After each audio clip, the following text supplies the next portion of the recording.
वाराणसी में इस समय अखिल भारतीय राजभाषा सम्मेलन चल रहा है। केंद्रीय गृह मंत्री अमित शाह संबोधित कर रहे हैं, सुन लेते हैं वे क्या कह रहे हैं। वरिष्ठ भारतीय जनता पार्टी के नेता, पूर्व राज्यपाल, वरिष्ठ अधिवक्ता और हिंदी के लिए जिन्होंने बहुत कुछ किया है, ऐसे हमारे केसरीनाथ त्रिपाठी जी, सचिव राजभाषा विभाग, संयुक्त सचिव राजभाषा विभाग, और यहाँ के सांसद के रूप में आज केंद्रीय मंत्री है, हमारे साथी है, विराजमान है पांडे जी। और आज बाबा विश्वनाथ की इस नगरी में देश भर से आए हुए हिंदी प्रेमियों को मैं नमस्कार कर मेरी बात की शुरुआत करना चाहता हूं। मित्रों, मेरे लिए भी एक बहुत हर्ष का विषय है कि आजादी के अमृत महोत्सव के वर्ष के अंदर पहली बार राजभाषा का सम्मेलन राजधानी के बाहर लाने में हमें सफलता मिली।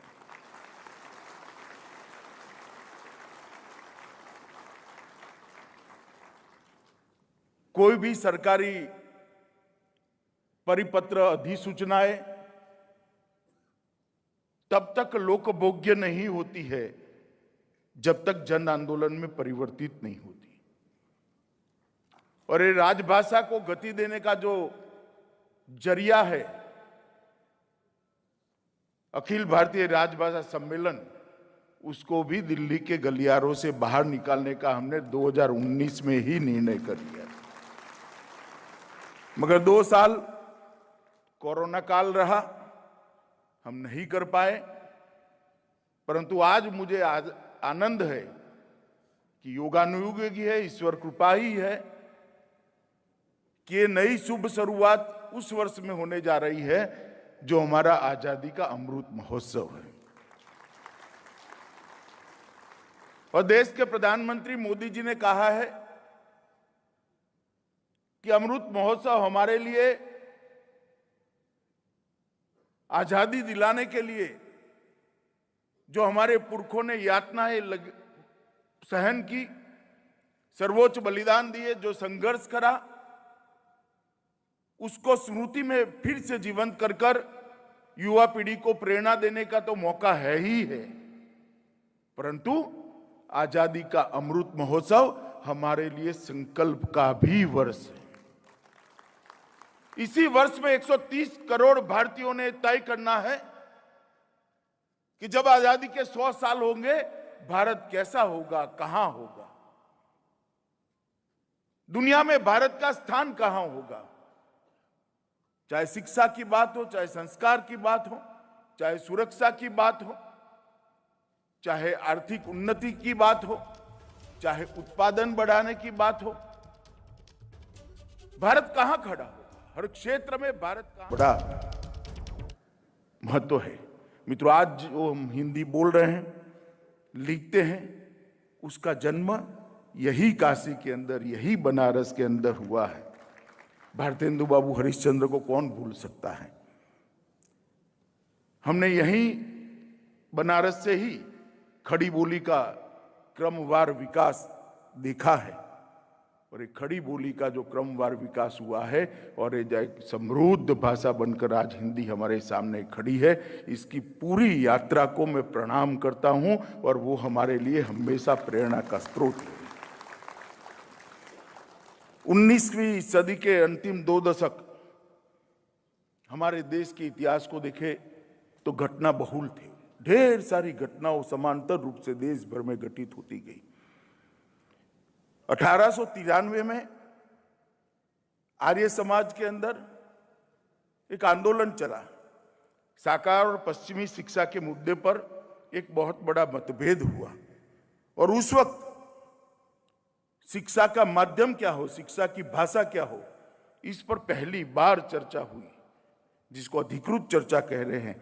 और 1868 में पहली बार यहाँ पर कुछ ब्राह्मण विद्वानों ने इस मुद्दे को उठाया था और मांग उठी थी कि शिक्षा की भाषा हिंदी होनी चाहिए। और इस मांग को तत्कालीन लेफ्टिनेंट गवर्नर ने मान भी लिया और नौकरों में जो अभिजात्य तरीके से उर्दू भाषा को प्राथमिकता दी जाती थी, उसको चुनौती मिलकर हिंदी राजभाषा बनने की दिशा में पहला कदम उसी वर्ष रखा गया। हिंदी भाषा का उन्नयन, उसका कोश और व्याकरण कैसा बने, इसकी शुरुआत भी 1893 में काशी नागरी प्रचारिणी सभा के स्थापना का कारण ही वो था कि हिंदी का शब्दकोश बने, इसका उन्नयन हो और उसके व्याकरण का कोई प्रारूप बने। हिंदी का पहला व्याकरण कामता प्रसाद गुरु ने इसी शहर में लिखा और उसको आगे बढ़ाया। हिंदी का पहला शब्दकोश हिंदी शब्द सागर यही बनारस के अंदर बना और उसको फिर अनेक विद्वज्जन समृद्ध करते गए। हिंदी भाषा और साहित्य का पहला संगठित इतिहास पंडित रामचंद्र शुक्ल ने इसी काशी के अंदर लिखा। हिंदी भाषा की पहली कहानियों में एक कहानी, कोई ऐसा रिकॉर्ड नहीं होता है मगर किंवदंती है, राजा भोज का सपना, और शिव प्रसाद सितारे हिंद ने यहीं पर लिखी।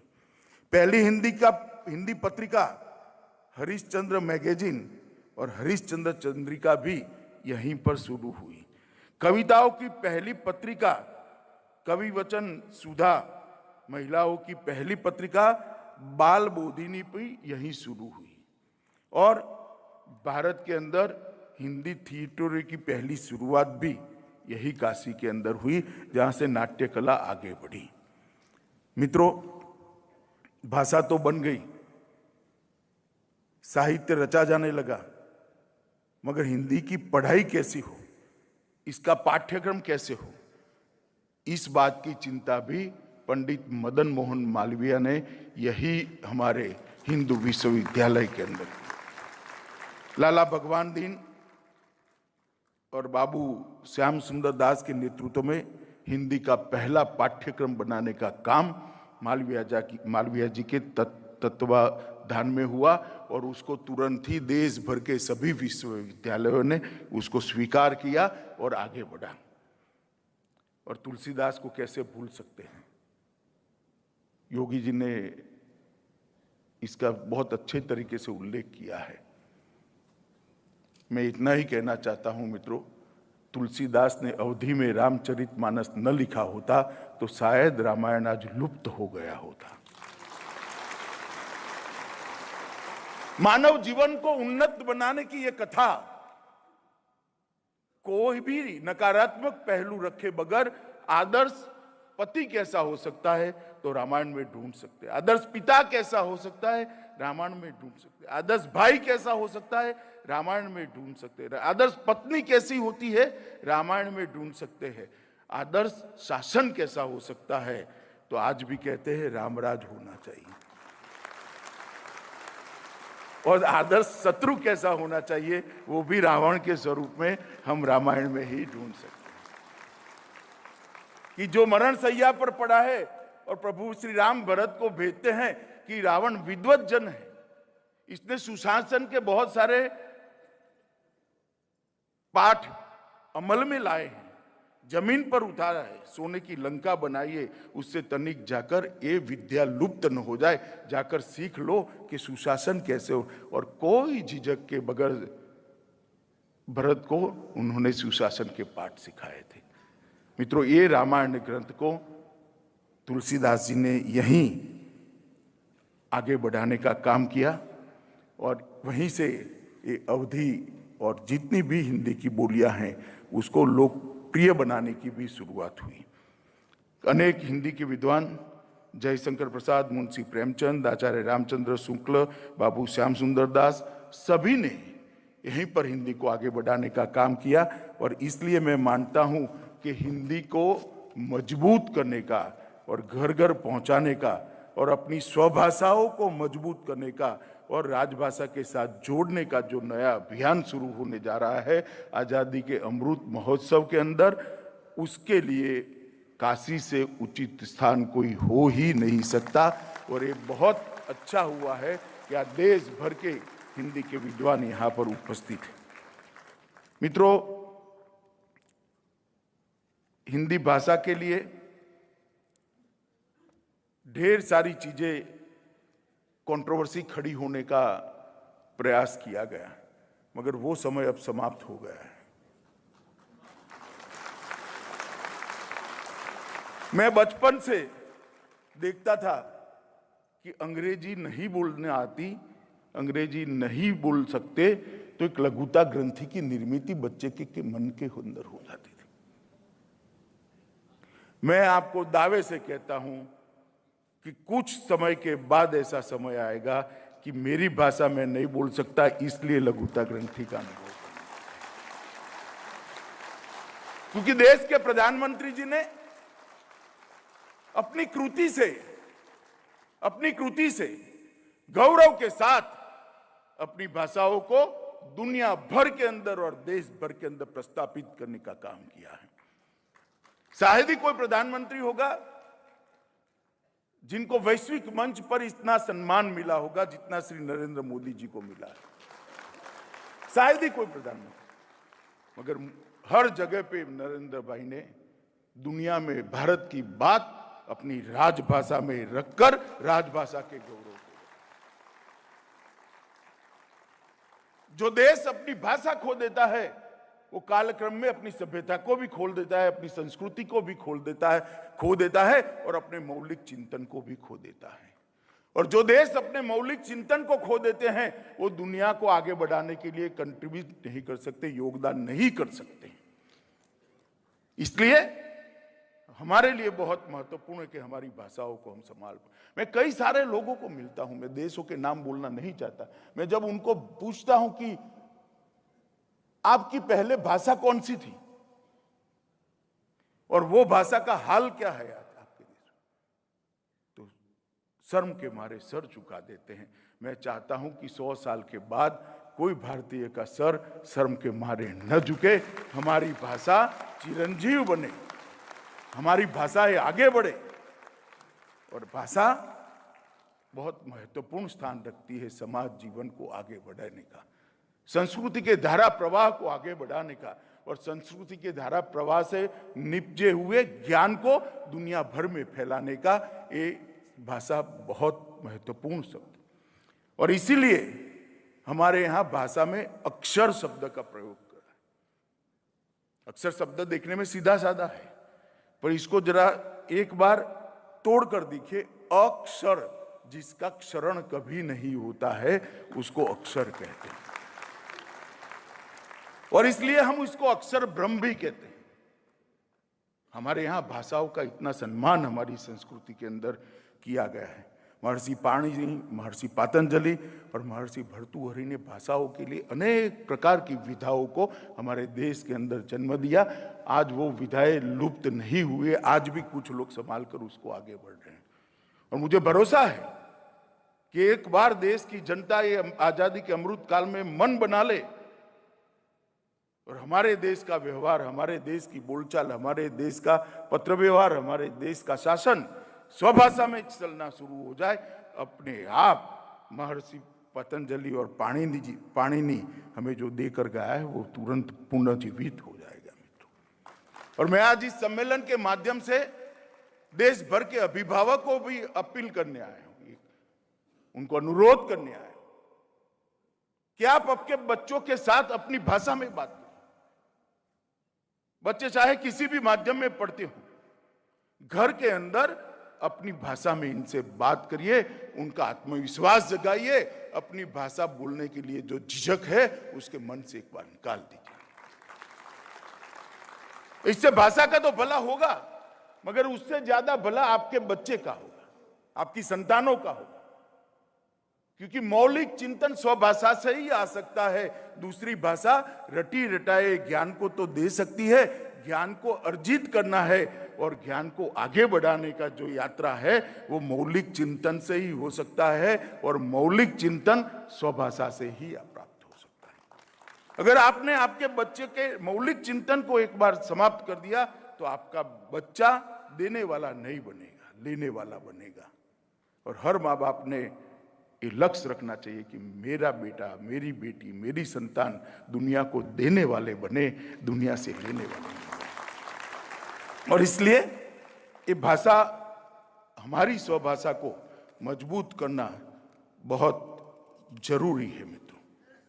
मित्रों, दुनिया में लगभग 6000 भाषाएं बोली जाती हैं, मगर मैं मानता हूं कि भाषाओं के बारे में हमारे देश को ईश्वर की कृपा है, मां सरस्वती की कृपा है। सबसे ज्यादा बोली जाने वाली और लिपिबद्ध भाषाएं अगर किसी एक देश में है तो वो भारत के अंदर है।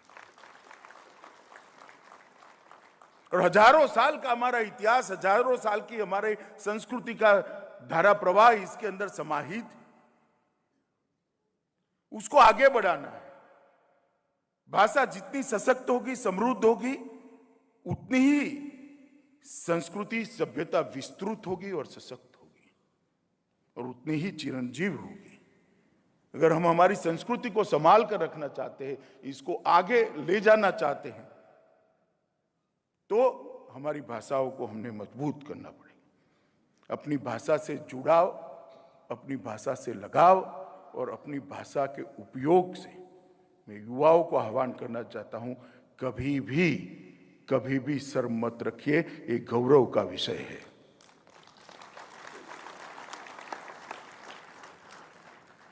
और मैं फिर से एक बार कहना, मैं हिंदी में भाषण कर रहा हूं, हो सकता है कोई शब्द मेरे गुजराती में आ जाएंगे,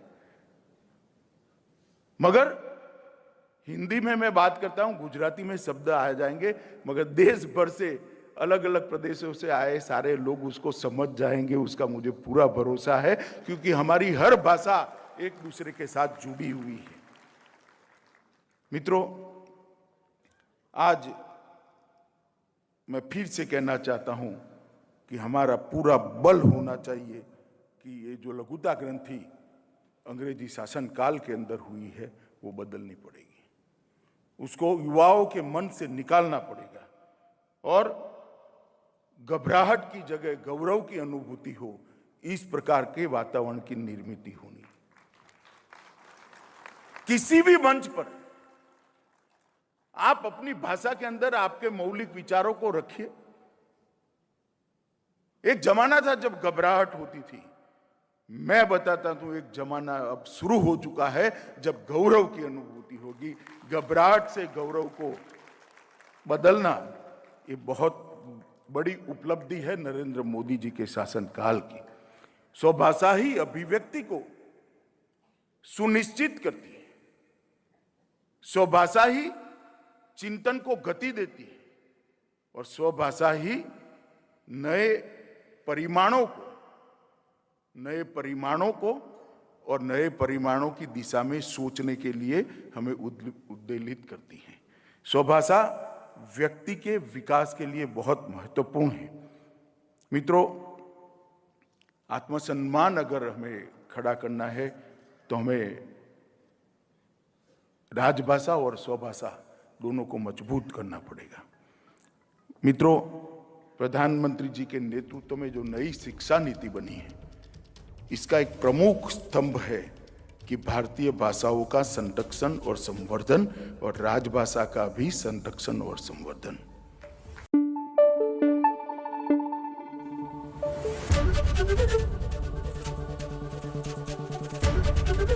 एबीपी न्यूज आपको रखे आगे।